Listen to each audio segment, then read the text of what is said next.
Thank you all who took a part of my चलिए तो आज हम शुरू करते हैं हमारी तुलसी विवाह की कथा कि क्यों हम हर साल कार्तिक में तुलसी विवाह करते हैं। पौराणिक मान्यताओं के आधार पर असुरी कुल में एक लड़की का जन्म हुआ जिसका नाम है वृंदा। वृंदा धीरे धीरे बड़ी हुई तो उसके विवाह का समय आ गया तो उसके माता पिता ने जलंधर नामक एक राक्षस के साथ उसके विवाह तय कर दी, जो जलंधर समुद्र मंथन से निकला था उसके साथ। वृंदा बहुत विष्णु भक्त थी। वो छोटे से ही विष्णु जी को बहुत मानती थी, उनके बहुत पूजा करती थी।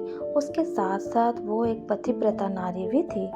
जलंधर चारों ओर अपना उत्पात मचा रहा था।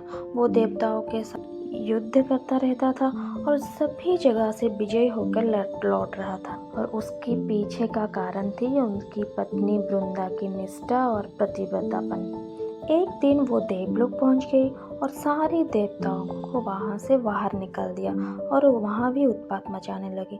तो सारे देवताएं हड़बड़ी से क्या जलंधर के कहर से बचने के लिए सभी देवता भगवान विष्णु के पास पहुंचे और भगवान विष्णु को बोला कि जलंधर के कहर से हमें बचाइए। फिर भगवान विष्णु ने वृंदा का पतिव्रता धर्म भंग करने का सोचा और जलंधर का रूप लेके उसके पास चले गए। तो जब ये बात वृंदा को बाद में पता चली तो वृंदा भगवान विष्णु को श्राप देने लगी कि आप पत्थर के बन। तो वृंदा ने भगवान विष्णु को ये श्राप दे दिया कि आप पत्थर के बन जाओ।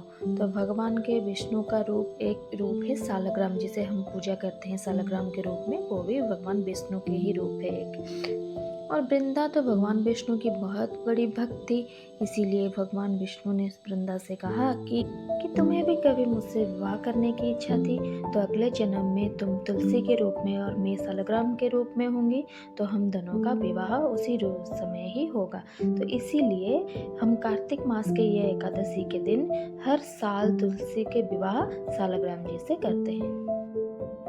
ये तो था तुलसी विवाह की कथा। और आज की मेरी रंगोली आप लोगों को कैसा लगा मुझे कमेंट करके ज़रूर बताना, और मेरे चैनल को लाइक और सब्सक्राइब कर देना। Thank you.